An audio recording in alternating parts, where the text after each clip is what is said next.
Good evening, everyone, and welcome. We are the Owatonna School Board. It is Monday. It's the 23rd of October, 5:30. I'm going to call this meeting to order. Eric, our attendance. Just Jolene will be not with us Let us tonight. know that she would not be here. Let's start tonight with the pledge. Pledge allegiance to the flag of the United States of America and to the republic for which it stands, one nation, under God, indivisible, with liberty and justice for all. First up would be to approve the agenda as presented. So moved. Second. A motion and a second. Any recommendation, anything that we need to change with regard to the agenda tonight? Hearing none. All in favor with an aye? Any opposed? That motion carries. Item 4 tonight is the mission moment. I'm going to turn things over to Mr. Elstad. Thank you, Mr. Chair, members of the board. Tonight I'm lifting up who I think are quite possibly the most excellent leadership team in the state of Minnesota. The mission moment tonight really talks about high quality teaching and learning. And this is what the crux of our team, our administrative team is. We have 3 of our principal representatives here tonight with us, but I just want to call your attention to our principals and assistant principals that are really the glue that makes this operation run. There isn't a time that goes by that I don't take the opportunity to acknowledge the excellence that we have. This is the 5th school district I've worked in Minnesota, and I will tell you that this administrative team is bar none the best. The best. So I think it's worth recognizing them every day, but this also happens to be Principal Appreciation Month. And thank you to the 3 of you that are here, and thank you for those that probably have other things going on tonight and couldn't make it, but I think a round of applause is necessary and certainly needed.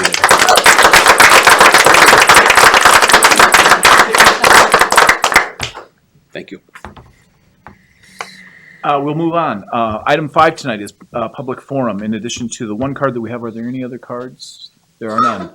I would ask Jane Parr to come up, and as Jane makes her way up, I would take this as an opportunity to remind everyone of the importance of meeting decorum. We do not allow slander, defamation, profanity, personal attacks, or revelations of private data. And as chair, I respectfully request that the public refrain from interrupting this speaker during public forum. You'll be provided 3 minutes. Asked to state your name and the subject you would like to address. Ms. Parr, welcome. We're glad you're here. Thank you. So Jane Parr, and I would just like to thank the board so much tonight. I've been thinking about it a lot. This is kind of ad lib, but I really appreciate your leadership, the programs, the new high school is just amazing. I could not believe what a wonderful, healthy learning place it is, and so happy for the students that can gain from this. The opportunities for students were incredible, I thought. The technology, the training for nursing, food service, and coordination with Riverland, such amazing opportunities for kids.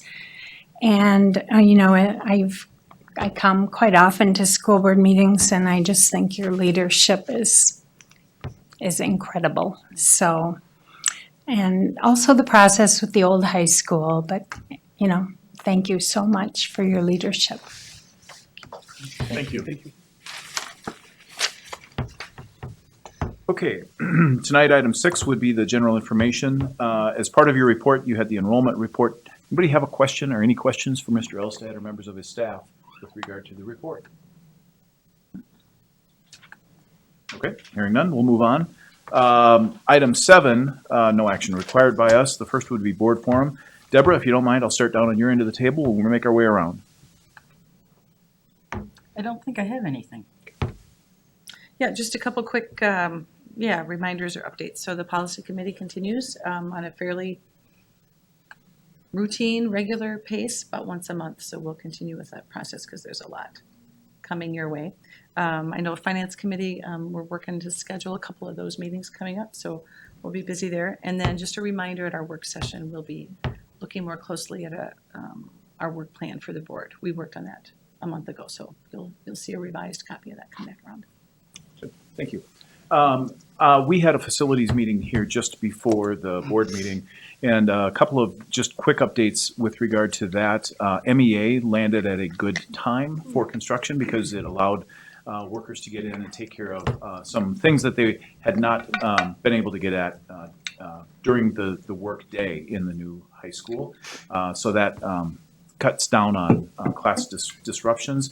In the old OHS, there is a fair amount going on, most of which we don't see because it's inside and it's work that's really not visible as you drive by the street. And aside from a hurricane fence that's up around the entire property, you don't see much that's going on right now. But all things considered, and Eric will fill in any of the blanks that I missed with regard to that. So that's my facilities update.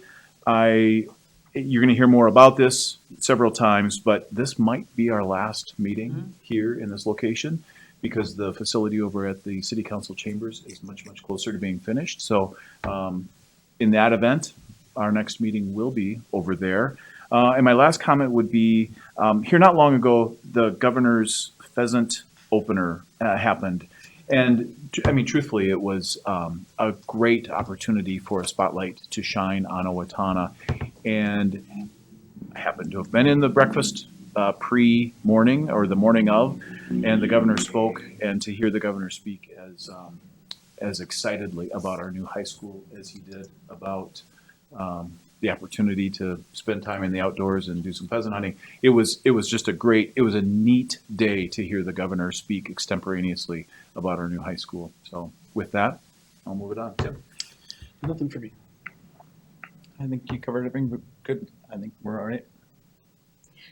Maybe just a quick comment, because we all got the question earlier or last week about Israel and just the schools do anything about that. And so I really just had a question for our students, wondering, are there rumblings in the school? I just don't know, how do the students tackle those issues when they come up, and is there any concern that you guys have?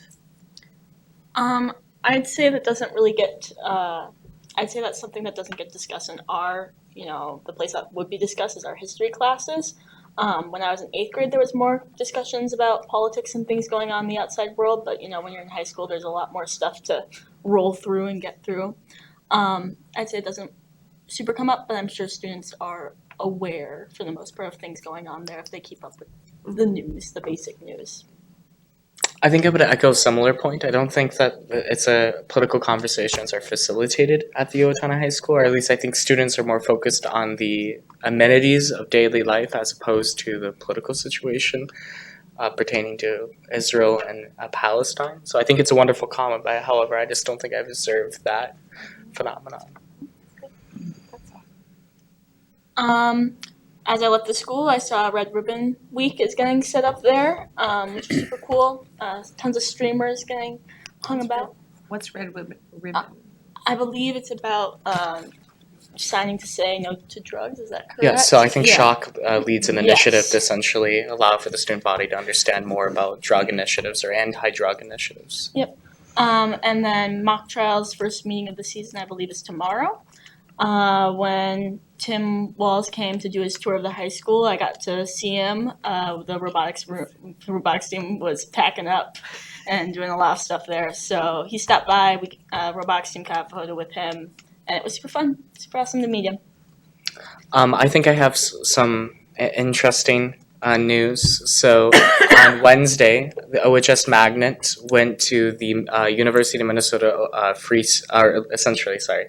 Scholastic Press Association conference, which is essentially where student newspapers and yearbooks across the state of Minnesota attend. And OHS Magnet was ranked or awarded the second best newspaper in the state of Minnesota. Last year we were the best newspaper in the state of Minnesota. We still hold the second place title as a place of deep reverence. So I think that was important. I would also just make a comment that NHS, National Honor Society, is holding a blood drive event, and there's going to be a series of blood buddies. So if you know anyone and they want to go first hour, I would be a wonderful person to go to. that's all I have for comments today. Is that Mrs. Wagner Mrs. Wagner. for the yes. magnet? Yep, she's the advisor of OHS Magnet. How many years has she had that role? A number of years. I think since she started. Ron, wasn't it? Ron Marshall. I think you're right. You're right. Good. Well, thank you, everybody. We'll move on to item B, which would be the administrative report.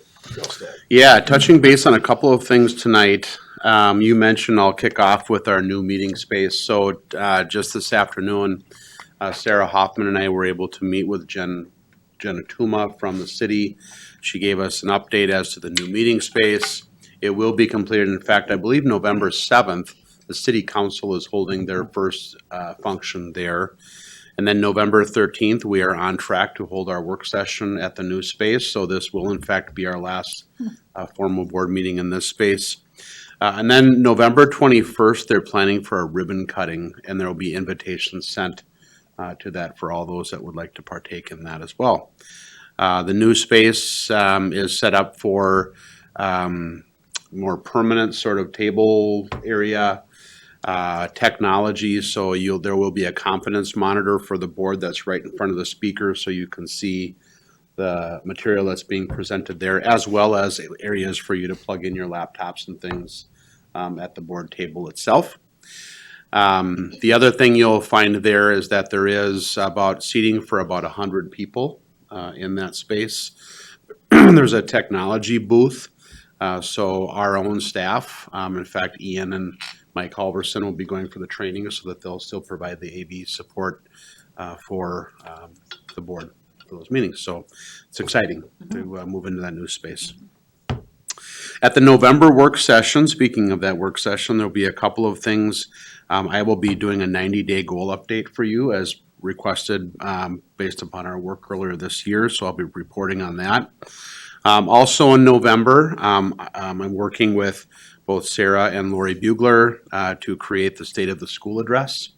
And that will be done again by video, and we're shooting at multiple locations just to kind of give it a little different flair, but also really represent the 4 strategic directions that the board has set forward. Working diligently with our community on our Owatonna Opportunity Scholarship Fund. We're making significant progress there, and really a great opportunity. We were able to actually delay, we were told by deed, because there was a grant coming in, that 2024 would be our first year. We were able to actually push that back to 2025. There are a lot of moving parts with that, including informing students and filling out the FAFSA and all of those pieces that go into that program. But the graduates of 25 and beyond are our targeted opportunity yet, so that every graduate of Owatonna High School that wants to pursue a degree starting at Riverland will have that opportunity tuition free. Starting to schedule meetings. The legislative session for 2024 does not begin until later in February this year, but I am starting to schedule meetings with both Senator Jasinski and Representative Petersburg so that we can kind of walk through some of the pieces. I'll remind you that this is not a funding year, even though the November forecast is coming out and we're being told that there will be additional revenue in the November financial forecast. We are seeking a couple of things. One of them is our continued motion towards financial equity for districts like Owatonna that have a lower tax base, try to relieve our taxpayer burden. The other big part is funding some of the mandates that came forward, like the READ Act, funding some of the safe and sick time, earn safe and sick time initiatives, and also funding some of the unemployment requirements that are there. Because the money that was attached with that is basically gone for the unemployment piece. So again, we're looking for some opportunities there to kind of sew up some of those mandates without causing the district to have any other financial harm. We are meeting this week, actually. I've had a number of community members ask about, will we be allowing some of our folks to use the walking track in the new high school? Deb McDermott Johnson has been leading that effort, just collecting information for our district.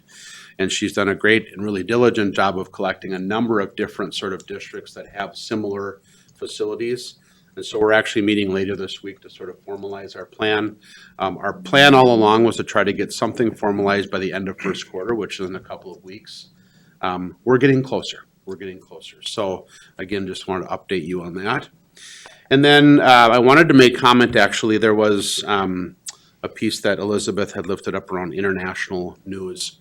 As a district, we've typically not sent anything out around international news unless it has a very clear tie to our community.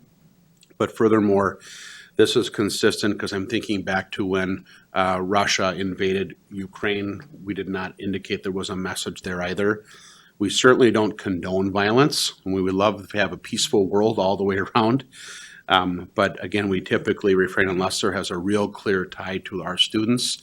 If in fact our student body was having very robust discussions about something and we felt like there was communication needed, we would certainly comment and send something out. And then lastly, I would be remiss, we were saddened last week. One of our longtime paraprofessionals, Cindy Voss, passed away suddenly last Wednesday. And it's sad for our staff. Certainly the staff at the OEC building is deeply saddened by this, but it's always troubling when you lose a very dedicated staff member. So, that's it. Thank you. I maybe have one follow-up question. Yeah. Jeff, can you just comment? I know I saw some items in the newspaper. We've had requests for kind of a follow-up visiting opportunity at the new high school. Yes. Do you know those dates off the top of your We head? do. Thank you for lifting that up. So Lori Bugler and Corey Kath have worked together to identify 2 dates coming up. And I'm looking at Lori, the first one is November 2nd, which is next Thursday. And we've actually aligned them with some of our events. So next Thursday is the start of the fall play, our opening night. And so I think, Lori, can I just ask you, because I'll be looking at you to say, was I right, was I wrong? So if you wouldn't mind, please. Yep, so 5 to 7 on November 2nd prior to the opening of the fall play, and then 5 to 7 again on Tuesday, November 14th, which is the all bands concert at the high school. We are requesting that people sign up for the date, so we have kind of a sense of numbers, and people are doing that. And is that online then, or where do folks go? Go on to the new high school page, that's up on top, if you can click on new high school and there's registrations there. It's on Facebook too. Yep. Website Yep, there's a put lot. out on that. Great, thank you, because I have been getting those Yes. inquiries as well. Yep. Thank you. Any other questions? Very good. Item 8 tonight would be the consent agenda. The quick reminder, we are approving the minutes from September 25 and October 10, disbursement and personnel report. Anybody have any reason that we would pull any of these out and vote on it separately? Hearing none, we'll entertain a motion to approve. I move that the board approve of the consent agenda. Second, We have a motion and a second. Eric, if you would, please. Yep. Roll call vote. Elizabeth? Aye. Deborah? Aye. Lori? aye. Mark? Aye. Tim? Aye. And I myself is an aye. 6-0 pass. Motion carries. Thank you. Item 9 tonight, there are a couple items that require board action. The first is policy revisions, and we do have members of the policy committee. This is the second reading, and we had an opportunity to have this presented to us at our last meeting. Any questions for members of the policy committee? Hearing none, we'll entertain a motion to approve. I move that the board approve the policy revisions as presented. Second, We have a motion and a second. All in favor with an aye? Any opposed? Motion carries. Item B would be the Minnesota State High School League. That's the Form A resolution that provides supplemental funds for students that need it. Mr. Elstad, if you would. Yeah, that was a good introduction. So this is a fund that's part of the State High School League Foundation, which provides each school district the opportunity to apply through this approved resolution for funding that would help with some of our students that may be having an economic need. And it helps us to keep students involved in activities. We've applied for and have been granted this opportunity a number of years. I asked Mr. Ochterkirk today, and he thought we were probably getting closer to 20 years that we've been doing this. So this is a fairly routine thing that the board has seen on the agenda. We would just be seeking your approval tonight to move forward with that resolution. Any questions? Hearing none. Entertain a motion to approve. I move that the board approve the resolution supporting the Form A application to the Minnesota State High School League Foundation. Second. We have a motion and a second. Eric, once again, this is a resolution. Requires a roll call vote. Elizabeth? Aye. Deborah? Aye. Lori? Aye. Mark? Aye. Tim? Aye. I myself is an aye. 6-0 pass. Motion carries. Third item tonight would be gifts to the district. Mr. Elstad. Yeah, you'll see a number of gifts on here. I'm going to highlight just a few of them. If you were following some of the press, the new Jersey Mike's restaurant store opened up here. And they have chosen the school district as one of their benefactors of some fundraising efforts. So we received a check for $3,000 from Jersey Mike's, which was a really nice gesture to go towards our student programming. And then furthermore, there were 3 gifts that were at the end. If I did just a rough total, probably gets us between $4,000 and $5,000. Yeah, a little over $4,000, a little over $4,500 actually, from the Music Boosters of Owatonna to purchase a full-size cello, some choral folios for our choir, for both the younger choirs and for the senior choir as well, or concert choir. So. Great gifts. Our music boosters are so philanthropic and really give back. And the concert every year that raises this money is sensational. In fact, last year, well, Kelly sang at last year's Music Boosters concert, but just a really great opportunity. I often look at other communities and I see the music that we're able to put out and just the way that music is important here. It's really cool. So thanks. Any questions, comments with regard to that? We'll entertain a motion. I move that the board approve the resolution of acceptance of gifts as presented. Second. You have a motion and a second. Eric, if you would, one more time. You bet. Elizabeth? Aye. Deborah? Aye. Lori? Aye. Mark? Aye. Tim? Aye. And I myself is an aye. 6-0 pass. Carries, thank you. Item 10 tonight would be to adjourn. I'll entertain a motion. I'll introduce the motion that we adjourn. Second. Motion and a second. Any further discussion? All in favor with an aye? Aye. Any opposed? Motion carries. Good meeting tonight, folks. Thank you. Sweet.